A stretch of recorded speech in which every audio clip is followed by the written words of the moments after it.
بسم اللہ الرحمن الرحیم۔ سامعین و ناظرین،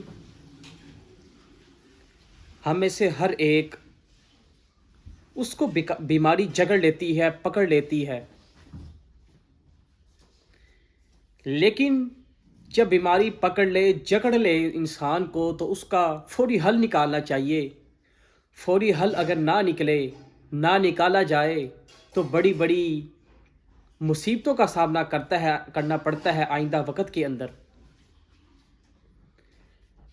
پیچس، ڈائریا، یہ ایک ایسی بیماری ہے، اگر انسان اس کا فوراً حل نہ نکالے تو اس کے ساتھ انسان کو اتنی کمزوری آ جاتی ہے، اتنی کمزوری ہو جاتی ہے کہ انسان ڈائریا، پیچس کرنے کے ساتھ ساتھ، بار بار پیچس لگنے کے ساتھ ساتھ، بار بار واش روم کے چکر لگانے کے ساتھ ساتھ اس قدر کمزور ہو جاتا ہے کہ انسان کے پیٹ کا پانی ختم ہو جاتا ہے۔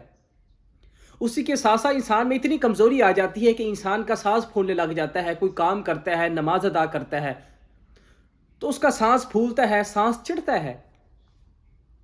اس کا فوری حل نکالنا چاہیے تاکہ عبادت کرتے وقت انسان اللہ تعالیٰ کی پرخلوص ہو کے عبادت کرے، اسے کسی قسم کی تکلیف کا سامنا نہ کرنا پڑے۔ آج میں آپ کو ایک ایسی ریمیڈی بتلاؤں گا پیچس کے حوالے سے، انشاءاللہ الرحمن اس کو استعمال کرنے کے ساتھ اللہ تعالیٰ کی رحمت اور برکتوں کے ساتھ یہ ڈائریا، یہ پیچس والا معاملہ آپ کا حل ہو جائے گا۔ آپ نے جو جامن کی گٹلی ہوتی ہے، آپ نے بازار سے کسی بھی پنساری کی دکان سے وہ لے لینی ہے۔ کوئی 1 تولہ لے لیں یا 2-3 تولے آپ گٹلی جامن کی لے لیں۔ اس کو اچھی طرح صاف کر کے، اچھی طرح پیس کر آپ نے اس کا پاؤڈر صفوف بنا لینا ہے، اور اس کا کیپسول بھر لیں، یا اس کو ویسے ہی تھوڑی سی چٹکی برابر اس کو کھا لیں۔